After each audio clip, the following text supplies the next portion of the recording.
Wednesday, so you know what that means. Red corner, blue corner versus our friends from rivals down south. Jake Butt, the Michigan Wolverine All-American tight end, Mackey Award winner. I can't say enough good things about my friend over here. Joshua Perry, the national champion, the captain, and the All-State Good Hands Award. Most of all, he's an excellent guy. Well, I appreciate that. We got T-Bob Hebert, played his college ball at LSU, second on the team in knockdowns with 80, I believe, his senior year. So you know the guy was down and dirty in the trenches. And our friend SEC Mike from That SEC Podcast with the beautiful mustache.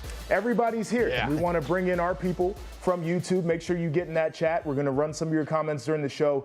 And also follow us on Instagram, red_blue corner. Before we get started, everybody, how we feeling today? Feeling great, feeling excellent. And never forget, as far as SEC Mike's bona fides, SEC Mike moved to the middle of nowhere, left his loving girlfriend behind in Nashville and moved to the middle of nowhere just so he could do That SEC Podcast for football season with his boy cousin Shane. Awesome. That's a real one, guys. That's who you're getting on this show. I left the girlfriend, but I brought the dog, so I got the important thing. It's like a country song. All right, guys. Well, we got a lot to get into. Love doing the mashup show here because I think we get a really good national perspective, and that's necessary because of what happened last night, and that was the second release of the college football playoff rankings. You can see there, it's the same. Nothing really changed. Top six remain unchanged. Matter of fact, top 8 teams also unchanged as well.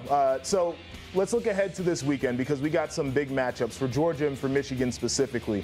Who do you think will have the most trouble this weekend? The Dogs hosting Ole Miss or the Wolverines visiting Happy Valley? I mean, it has to be Michigan. I expect Michigan to win. I actually expect Michigan to win big. But I mean, Georgia at night in Athens, Lane Kiffin's track record in big games. I'm still not sold on Ole Miss up front on either side of the ball. I think Penn State. I think that Penn State is better than Ole Miss. So yeah, I think Michigan's going to have a slightly tougher road being on the road, but I like both favorites to win pretty convincingly. Mike, what do you think? Yeah, I would strongly disagree with you, T-Bob. I think it's Georgia hosting Ole Miss because I think this is, people are overlooking this fact, but I think this is legitimately an opportunity for Ole Miss to state their case to go to the college football playoff. And no one's looking at them at that right now because they're unlikely to win the West. But if Georgia goes on to win the SEC championship and chaos ensues, literally no one in the country is going to have a better win than Ole Miss in Athens over currently number 2, but we all know the real number 1 team in the country. So, and Ole Miss is top 3 in SEC scoring efficiency. They're top 4 in scoring efficiency on defense. So this is a borderline elite team that is red hot right now. I think that there's a realistic chance that the Dogs go down this weekend. Well, there's the full spectrum. I think it's an interesting question because I think these games might look a little bit different. Like, who do I trust more? Do I trust Ole Miss's explosive offense to hang with Georgia, or do I trust Penn State's defense is going to be able to keep their lack of offense in the game against Michigan? I almost go outside of this a little bit when I think about the challenge. Yep. The fact that Georgia's at home. Yep. And Penn State's at home, right? Georgia's at home. Michigan has to travel on the road. That weighs into this. I also think, as we've talked about all week, the things are piling up of the outside noise for Michigan. They've handled it well, but it is emotional energy that they have to put towards, which can take away from the game potentially. I agree with both you guys. I think both of them handle business. Both of them win. But if I had to make a guess on who's facing the bigger challenge, I'd lean more towards the Wolverines, JP. Yeah, this is a difficult one as well. And I love what you said about the environments, right? Because if you're Georgia, of course, playing in Athens, you have an advantage. And I think even for Michigan, going on the road is difficult. Going to Happy Valley is difficult. They're lucky that Fox has a contract with the Big Ten Conference because this game is being played at noon. Yeah. If this was a night game, it'd be a totally different answer for me. But I look at Ole Miss, and for all of what we know about Georgia and how, established they are as a contender, and we all believe that they're probably the best team in the country as of right now. Ole Miss is hearing about how they can't win the big game, as you said, which is true. And maybe that they're a little bit fraudulent. Their head coach is hearing about how he's a guy who a lot of people don't trust. Like, I look at Lane Kiffin. I think that he is a wonderful offensive mind. He's a fun guy. But do I really trust him in the big game? And there is this idea of a team that's hearing all of that, wanting to make a statement on the road. So I think that could be the challenge there. And quite frankly, I just look at Penn State and I ask the question, how are they going to move the football against Michigan? And I don't know the answer to that right now. They can. I mean, I don't think they will, right? What's crazy, though, about all of this from the Michigan perspective and why cheating or whatever you want to call it's like, so it just casts such a weird pall over everything. Like, what if Penn State plays really well and loses by 7? Are they going to get credit for that? Or are we going to be saying, oh, well, it's because Michigan didn't know their signals? And because that's been one of the craziest it's been the craziest part of the Michigan saga is the correlation with the wins and the losses and everything else. So I am fascinated to see. Now, if Michigan goes and kicks ass and it doesn't matter, well, then that kind of quells all of that. But if it's a close game, you could see a situation where people maybe even take a little bit of credit away from Penn State because of all the surrounding drama. Yeah, I think the way that this game will be litigated by folks who follow the sport is interesting, considering that factor there. But for Penn State, I think you even have to make the game close for that to be a consideration. So yes. We'll be very curious to see if that happens. But, the lowest team from the second batch of playoff rankings to make the Final Four was Ohio State in 2014. I'm very familiar with that team. They were ranked 14th. At the time. This year, who has the longest realistic shot of still making the playoffs? We got 5 through 14 listed for you up on the screen. Okay, to me here, so we already kind of touched on it, but Ole Miss would jump off the page simply because they have a very clear path, right? It is beat Georgia and let chaos ensue.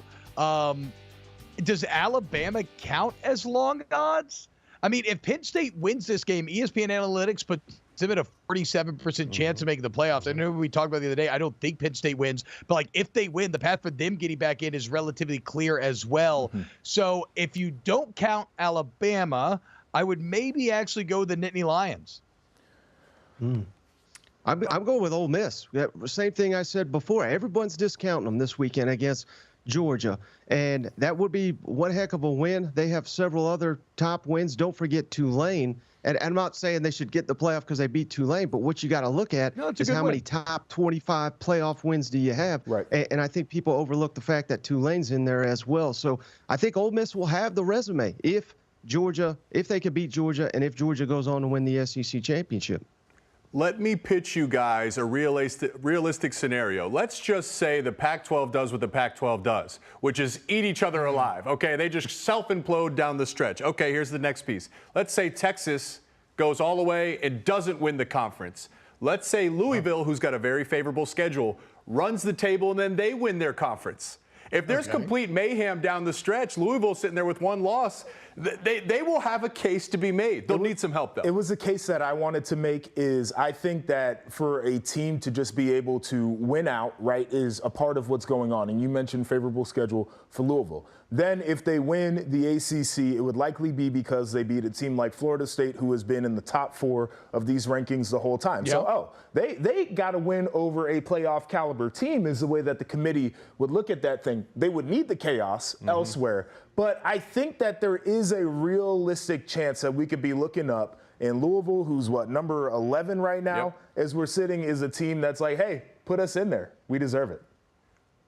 I do kind of wonder what happens to Louisville if they run into a one-loss non-Big Ten champion Ohio State. Yeah. If you're choosing between the two, do they go Ohio State? Do they go Louisville? It feels a little insurmountable to me from where we sit today. Hey, what if they did and it's Jeff Brom coaching against Ohio State, right? Like that could get pretty interesting. All right. How about we talk about another team that's unbeaten, but whether you would rank them wherever you'd rank them, they wouldn't have a chance. And I'm talking about James Madison, who's currently sitting at 9-0 on the year. And because they're new to the FBS, the genius NCAA says you are not bowl eligible. So, SEC Mike, let me ask you this. Rules are rules, but where do you stand on James Madison being completely bowl ineligible right now?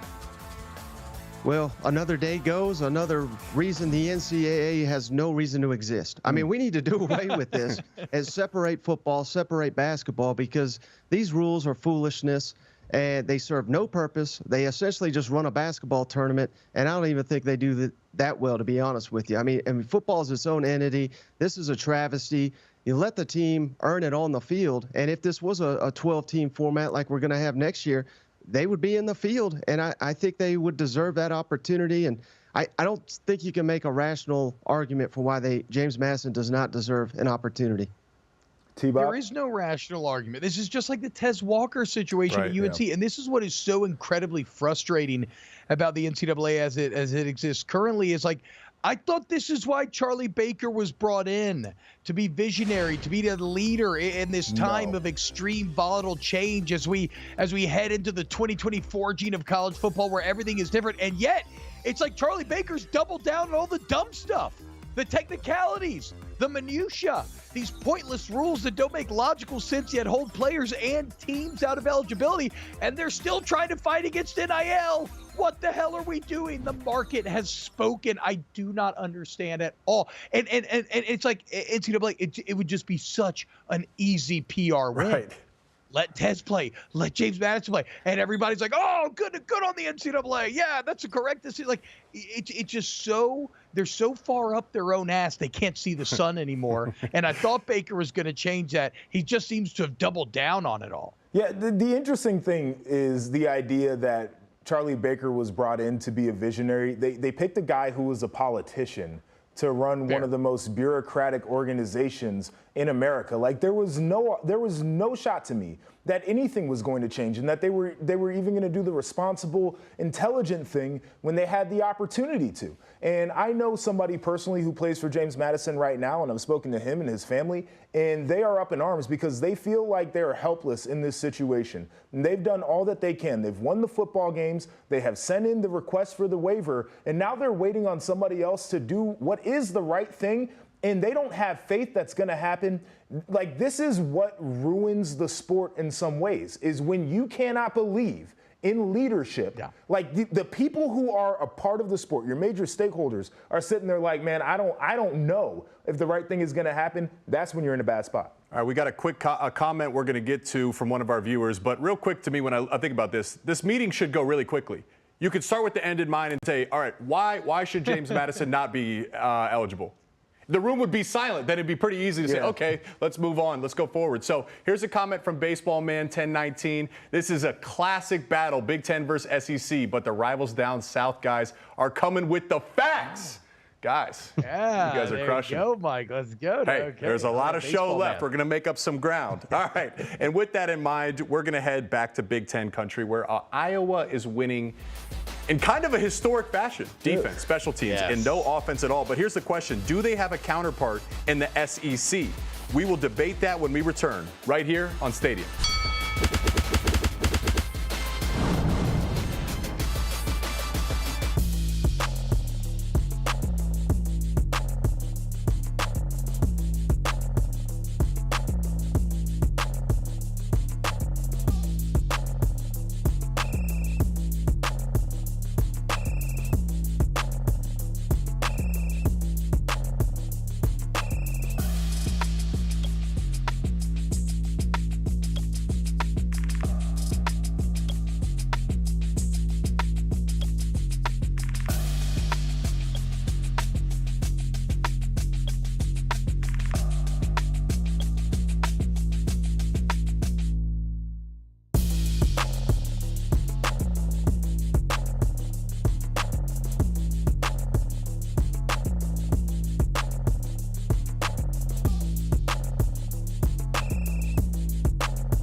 All right, we are officially 17 days away from the game. And I'm talking about the game. That's right. Ohio State, Michigan. Guys, I even feel like down in the South, you have to admit it this year. Does the SEC have anything like this? Ohio State, Michigan? No. Iron Bowl. I mean, no. Well, Yeah. No. Okay, Iron Bowl feels a little weak to throw out there. Yeah, don't do that. The state of Auburn. But, let's be clear. Alabama and Georgia are hurtling towards a heavyweight matchup in Atlanta. Sure. All right, how about this? Hot off the press. It is official. Ohio State will be wearing these gray alternate jerseys for their primetime tilt against Michigan State. JP, you being the Buckeye guy, why don't you lead this one off? What do you think? Do you like it? Do you love it? Do you hate the look? Yeah, no, I had sent in my request actually to the equipment guy over there. I said, you need to get me one of those jerseys. I think this is fire. I love it. Those look great. Yeah. No, it makes sense. I mean, the most dynamic of the entire spectrum, gray. Really hypes you up. I mean, you see what color my sweatshirt is, right? No, look, I mean, it's bold for me considering I have a gray sweatshirt on myself. So, like, I got to feel you. No, those did. And look, to be clear, those look great. They look great. Will it help Ohio State? Well, we'll see. Yeah, I mean, they're playing Michigan State this weekend. I don't think they need any extra help. But let's talk some more Big Ten football here and get back to the playoff rankings a little bit, where Iowa jumped into the top 25 this week at 22. It's a team that just wins, right? Like, they just win games, and they do it different than everybody, and people love to make jokes about them. They play an unpopular brand of ball, which is why it's a mixed bag when it comes to support for their head coach. So based on this description, is there an SEC equivalent for Iowa? T-Bob, we'll start with you. I mean, not as much this year. I have at times viewed LSU as an inverse Iowa this season, right? 6-3, the highest ranked 3-loss team in the country, and incredible offense and incredibly bad defense. In fact, I think there was some real Brian Ferentz energy just flipped when I'm listening to Brian Kelly's Monday press conference, and he's like, in retrospect, I think we could have used a spy on Jalen Milroe. We're like, what? Like, what?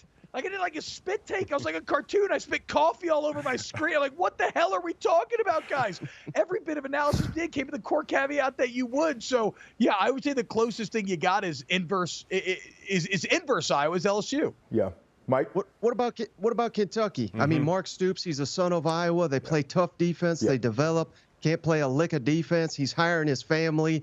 They even played in a bowl game last year, and it was the most Iowa game I've ever seen, 21-0. And that was only because Kentucky threw a couple of pick sixes. No. But the problem is, Mike, that's more Kentucky stolen valor. I'm so sick of it. I've been yelling at you about it all season long. Kentucky's not that good. They're not that good. Iowa is good. Iowa? Like, that's the difference. Yes, Iowa's good, dude. Iowa consistently wins. They're consistently in the top 5. They push 10 wins almost every season. Like, Kirk Ferentz in Iowa's good, and if they drive Kirk out of town, they're going to damn themselves. Iowa's not good. Let me explain this to you right now. Iowa's not good. There is a question if Iowa would be the fourth best team in the Big Ten East if they played in that division. They're playing Rutgers this weekend, and we'll find that out.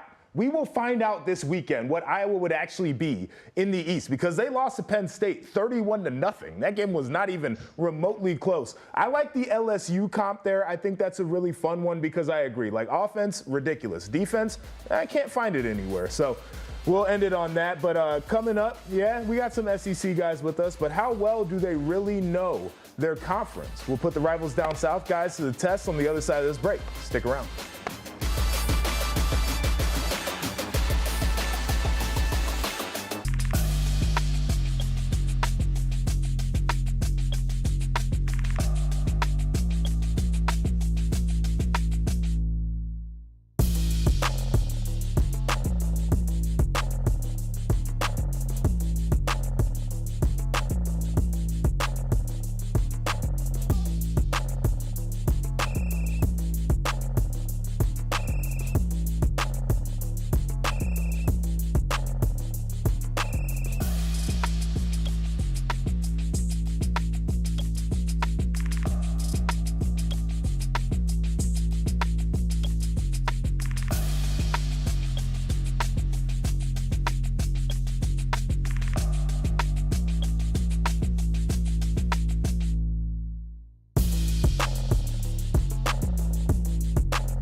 I'll name the name of a mascot of a Big Ten school, and you name the college they represent. Are you ready? Great. Brutus.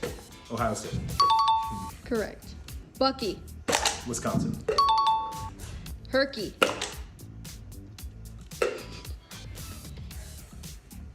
No guess? No. I thought he was getting me with the grabs real quick. All right. That was Iowa Hawk. Sparty. Michigan State. See. Testudo.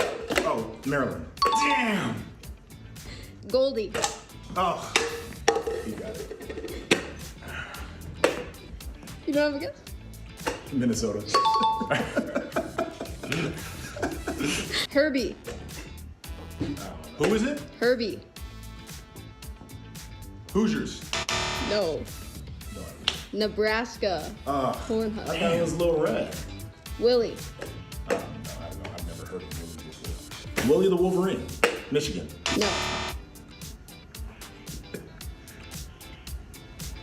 You got it? Illinois. No. All right. So had a lot of fun with that. Jake, obviously terrible at that game, but now it's time to put you guys to the test there. So we're going to do a little take off of that game, some Pictionary here. So Jake and I are going to draw some mascots. You're going to tell us the team name. So, you know, if you drew a bulldog, you would say bulldog like Georgia Bulldogs, right? All right. Okay, so you can't talk. Yeah, the guys from Rivals Down South, they're going to be guessing. Okay. Jake, you're going to go first, 60 seconds to figure it out. You are with T-Bob. I am with SEC All right, Mike. T-Bob, let's do this. Make sense? Yes. All right, let's do this, start Jake. the Let's go, clock. Jay Booty. Go. Look at that booty. Oh, wait, I need to look at the screen. Okay. We have a man, a stick figure of sorts. Oh, no! My internet is starting to lag. Oh, yeah. Is that a hammer? Is that a what would that? Who has a beard and a hammer in the SEC? What the hell are we talking about here? I've got the fat Alabama guy and the luchador mask, the super fan stuck in my head, and now I can't figure it out. Okay, he's attacking the other person here. Why is this so hard? I expected an animal. Aren't there like tigers and bulldogs in this conference? I'm so confused. right. Razorbacks. I was Time's trying to up. draw a razor. Draw a razor. Draw a pig. Draw a pig. It's a pig. What are we talking about, Jake? I thought this would be better. I thought. Pig. Yeah. No. Well, I'm. Yeah. You drew Go a ahead. man with a hammer. All right, What was the SEC Mike, beard? I just need you to know that I'm not great at drawing, so you got to be on the same wavelength with me here. Okay, here we go. I got you. All right. Land shark. Ooh. Gator. Boom. Boom, yeah. T-Bob, I'm playing Pictionary. Come I'm on trying now. to draw something to Come on lead you now. there. I'm gonna draw something on to now. lead you there. Reshift. Reshift. Okay, hold on. Quick strategy meeting between me and Jake. No! Draw Don't the expect animal. a mascot. Don't just think of what Draw I'm the drawing. animal. No. Enjoy, T-Bob. Okay. Whew. I don't even know what this is. Volunteer. Yes. Oh, it's a checker. Yes. All right, that was pretty good. Yes. There we go. That was Okay, pretty the good. checkerboard. Okay, there we go. Okay, All good, right. good. Okay, I see now. All right, stick with me here, Mike.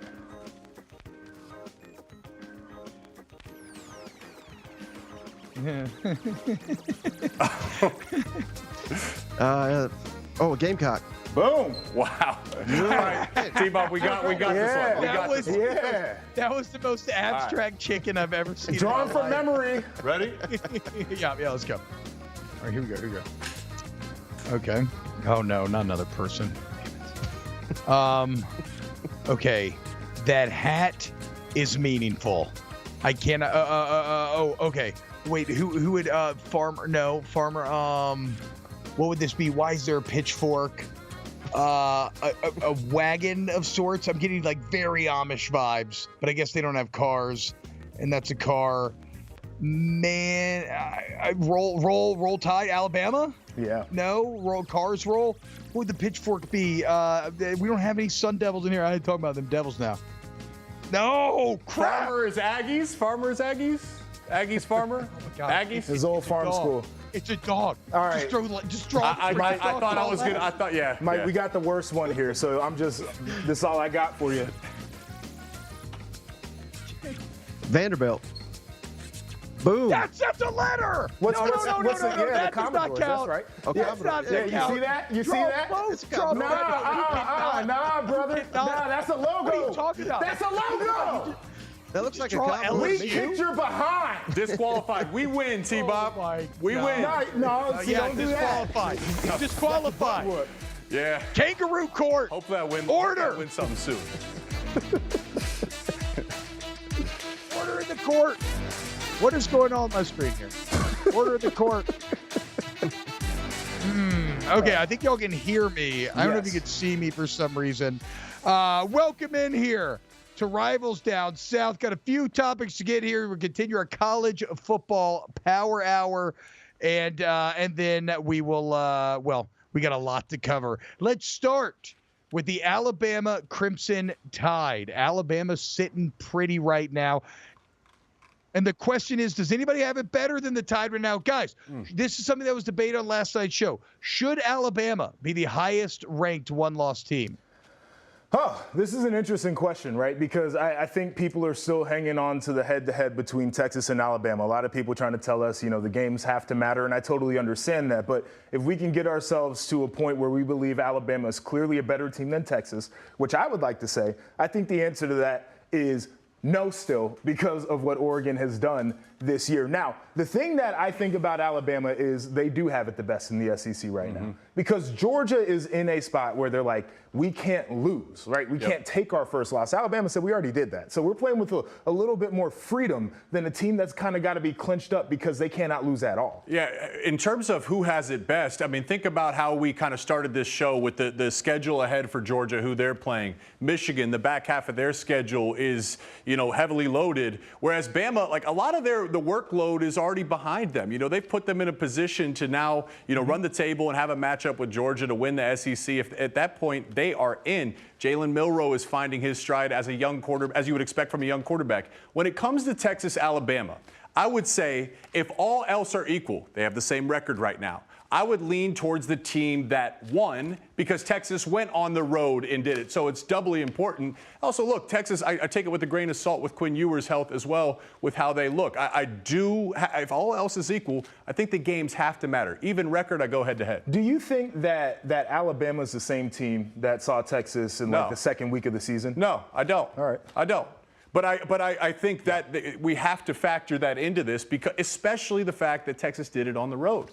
Look, you had your chance On the there. road. Yeah, you had your chance. You had home field advantage. Things were stacked into your favor, and you didn't get it done. All right. Yeah, On the why were you road by playing these 10 games? as well. Why were we even playing these games if we're just saying Alabama would beat them today? And I agree. I think Alabama would beat them today. But guess what? They played already, and they played in Tuscaloosa. Texas beat them. Same record. They both win the conference. You have to put Texas in. Otherwise, I don't even understand the point of the regular season. Sam Brief says, question from me, where does this Alabama Tide team rank among recent Alabama squads post-Tua? And, I mean, no, it's odd because they could end up with a better record, but, like, is anybody going to argue that this is a better Alabama team than one that had Will Anderson and Bryce Young on it? Right. Like, maybe in a weird way they end up being a better overall football team, but they certainly, it's the least talented of the Alabama teams that we've seen in a few years. I tend to agree with the talent aspect there, no doubt. I think it's a different formula for how they want to get it done, too. Like, I think they went through we're going to have a pro-style quarterback, and we're kind of going to do it with the wide receivers and the run game, and now all of a sudden it is a quarterback-driven offense where he has to throw the deep ball, and he has to be a guy who can run it, and they're really relying on the defense like the old Alabama teams used to do. They weren't doing that nearly as much the last few years because they had the offense. I go back. Your point to me applies significantly here in how I measure Bama versus the past teams. This team is ascending. They're growing. They do look different than when they played Texas, and if they handle their business and they go to the playoff, could they win the national title this year? Absolutely, I think they can. At that point, we'll have a clear picture on where to rank them in terms of recent history. Yeah, and I was just going to say, go ahead, Mike. real quick, Alabama's been dominant in the second half against Ole Miss, A&M, Tennessee, and LSU. They've outscored those teams 82-13 in the second half. But if they were really as good as some of these teams that have reached the championship and even maybe won it, like 2020, I don't think you're losing in those games. So credit Alabama for making the adjustments, winning when it matters in the second half. But if you're truly elite, I don't think you're getting down in all these games. So I can't say they're the best just yet. Well, again, the only issue is, though, last year they kind of had paralysis by expectation. They all talked about it, whereas this year they're coming from that underdog role, and they feel slightly more dangerous because of it. Yeah. Speaking of dangerous agents of chaos, we talked to Ole Miss a bit earlier on red corner, blue corner, but where it sits right now, Ole Miss in a funny spot. They've never won the West. They've never made it to Atlanta for an SEC championship game, so they might just say F it and just go around it. Like, who needs Atlanta if you can go into Athens, beat Georgia, finish with one loss, and all of a sudden you're kind of knocking on the door of the playoff without even needing to play in an SEC championship game? What do you think? Could Ole Miss end up beating Georgia and rolling all the way to the college football playoff in this final year of the 4-team playoff? Mike, let's start with you.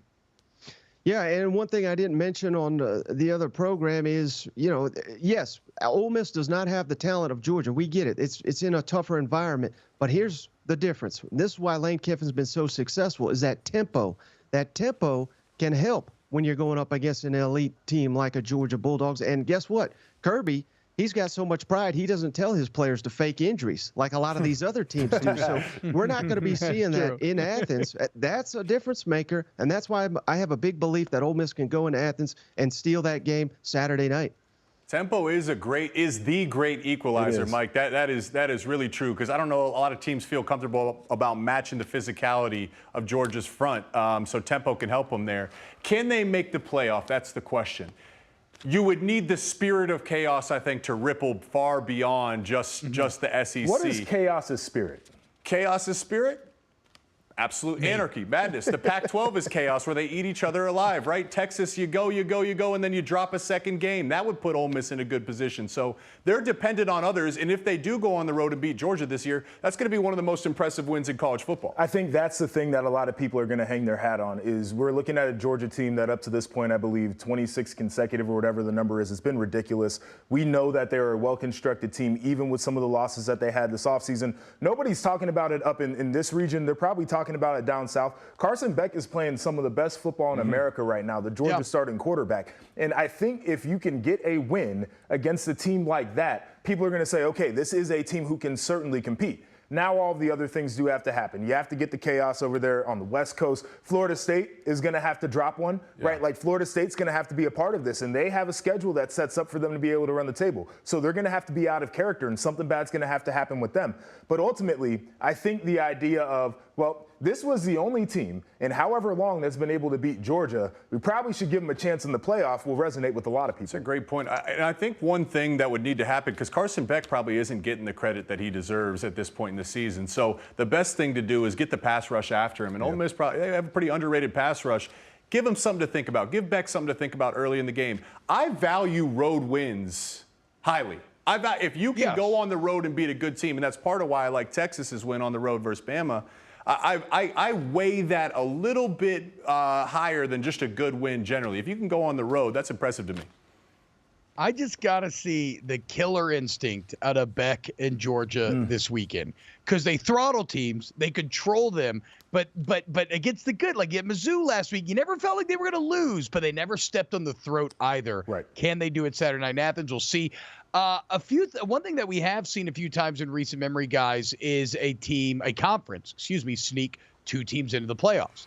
And when you look around the country right now, okay, there's a few different scenarios that could play out. The SEC has three candidates, I would say, in Alabama, Georgia, and Ole Miss. The Big Ten has the obvious big three, the triumvirate of Michigan, Ohio State, Penn State, and then in the Pac-12, Washington, Oregon, right? If they both continue, Oregon wins the Pac-12 championship. Very interesting there. Which conference do you think would be most deserving of getting two teams in? Let's start with the red corner, blue corner, guys. Joshua, what you got? Yeah, I think it feels like it's the Pac-12 right now. If you get a scenario where you have a regular season undefeated Washington team that's playing an Oregon team, the Pac-12 championship, and Oregon's able to avenge their loss in that game, you would have seen enough from either one of those teams to say that they're probably two of the best teams in the country. And the wild part about that is right now, they're both on the outside looking in of this college football football playoff picture. The other one that I do look at is the SEC, right? It's hard for me to say, and Ohio State's got a little bit more of a resume. If you're Michigan and you end up losing to Ohio State at the end of the year, I think it's going to be really hard to come up with a logical reason why they should be in. But I think you could make a really good case for the teams coming out of the SEC with what they face in conference. Most deserving and most likely, in my opinion, are two separate questions. And to me, it kind of hits a broader topic. You look at we just saw a Big Ten schedule release next year where there is going to be a gauntlet of games. So right now, we just, in a 4-team playoff, we don't give a lot of room for error to get teams in there. You almost have to be clean or only have one loss. But that doesn't factor in the full path. If you have 4 good wins and 2 bad losses, that's better than maybe 1 good win and no losses, right? What I'm saying is this. The Pac-12, we've all kind of agreed that's probably the best, the hottest, the most explosive conference in college football right now. So out of most deserving, man, I think you can make the case it is the Pac-12. Mike, what you got? And it pains me to say this, but I don't think it is the SEC. Because Georgia, if they don't win the SEC championship, I don't think they got the resume to get in. If Alabama has 2 losses, no shot they're getting in. And Ole Miss is just not that brand. And I don't think that's right. But if they beat Georgia, if they run the table, I think they deserve a shot. But I think they'll still be on the outside looking in. I think probably the highest they'll get is maybe 5, maybe 6. But I don't think the SEC, any shape or form, gets 2 teams in this year.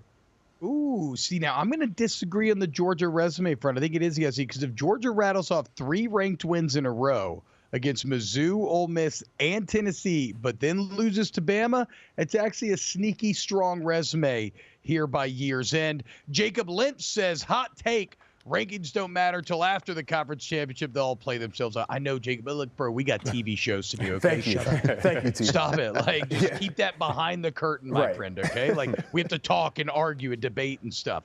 Coming up, let's hand out some awards. And we'll hear from one Heisman voter who's leaving a certain Michigan player off his ballot because of sign stealing. More coming up next on Rivals Down South.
Indianapolis Stars' Greg Doyle had this to say yesterday about his impending Heisman vote.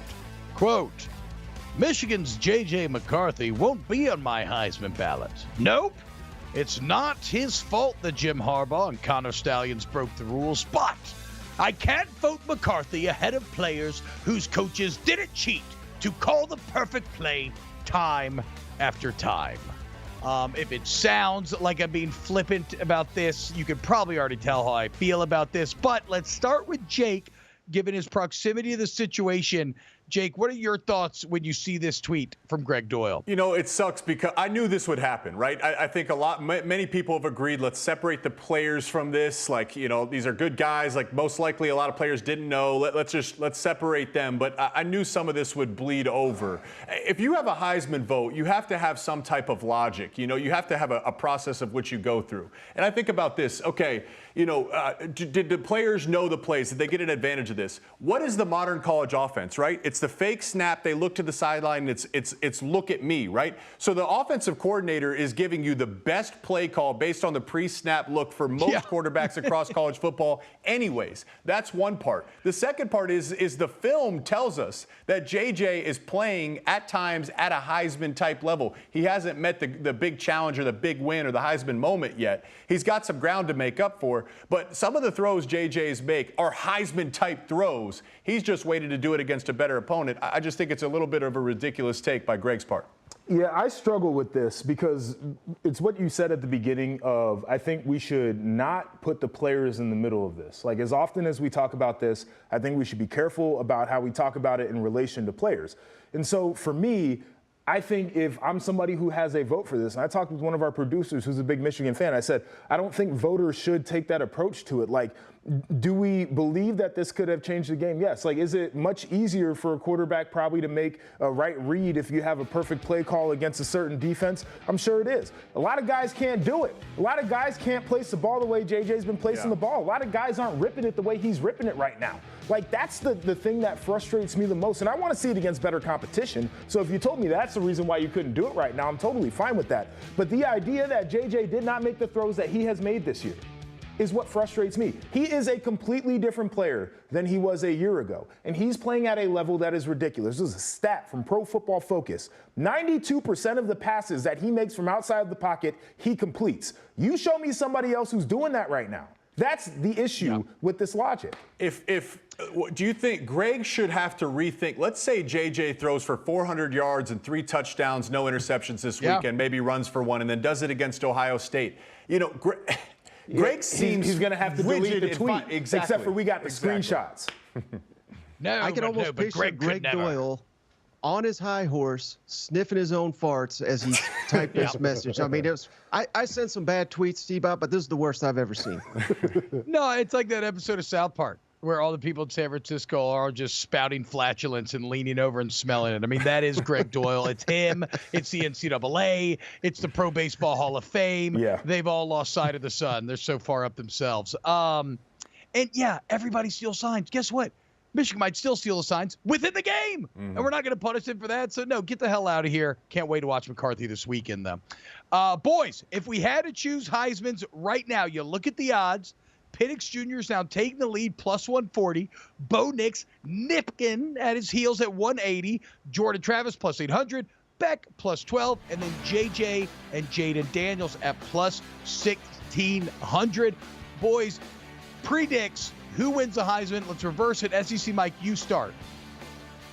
I mean, don't get me started, because Hendon Hooker should have won last year. But I've just never been a big fan of you lose a game, you're out of the running. I still like Jaden Daniels. He's first in the SEC in passing. He's 5th in rushing. He's got 33 touchdowns. And we saw what LSU was when you take him off the field. They're basically a 500 team. If he had a competent defense, they'd be undefeated, and he'd be running his way to the Heisman ceremony. Boys from the Big Ten?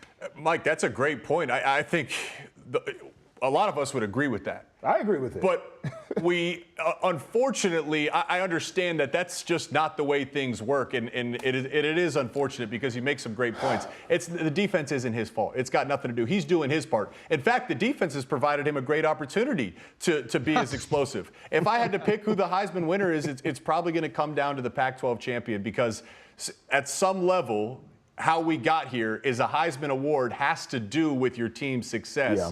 So it's probably between Bo Nix and Michael Penix. So I like Bo Nix a lot, and what he did last weekend too. He had 386 yards and 6 total touchdowns. I know it was against Cal, but like ridiculous, and he's been very efficient throwing the football. I like what he can do with his legs. But I'm with SEC Mike here on the idea that I do believe that Jaden Daniels has been the most outstanding player in the country up to this point. He leads the nation in total offense. Like, this guy is the engine that makes LSU go. I agree with everything we've already said about if the defense was much better, they would be undefeated. And I'm going to stump a little bit here. This is why we need different people voting on this award. I do not have a vote. I wish I did have one, because I wouldn't consider the stupidity of, well, the team ain't that good, so we can't say that the player is outstanding. He's outstanding regardless of what the record is. And that's what the award is supposed to be about.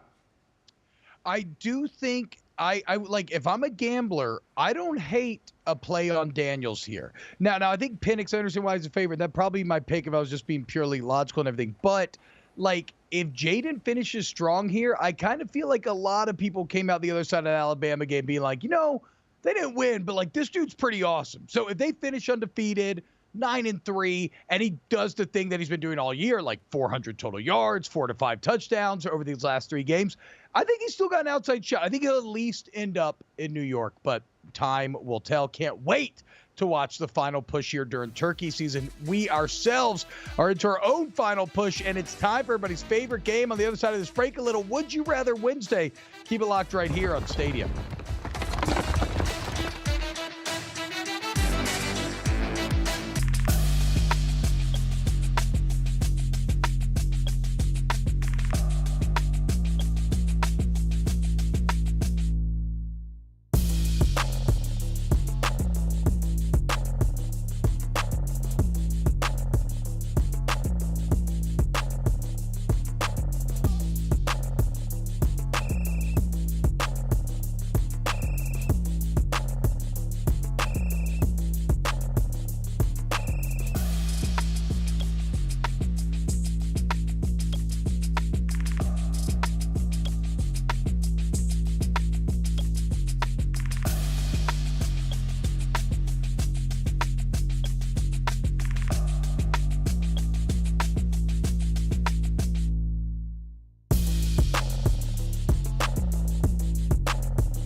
Yo, what's up, y'all? Welcome back to Rivals Down South here at Watt Stadium. Time for Would You Rather Wednesday.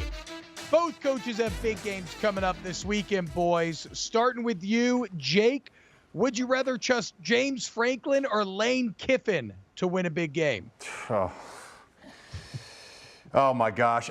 In the context of this, I think I'm just going to have to trust Lane Kiffin.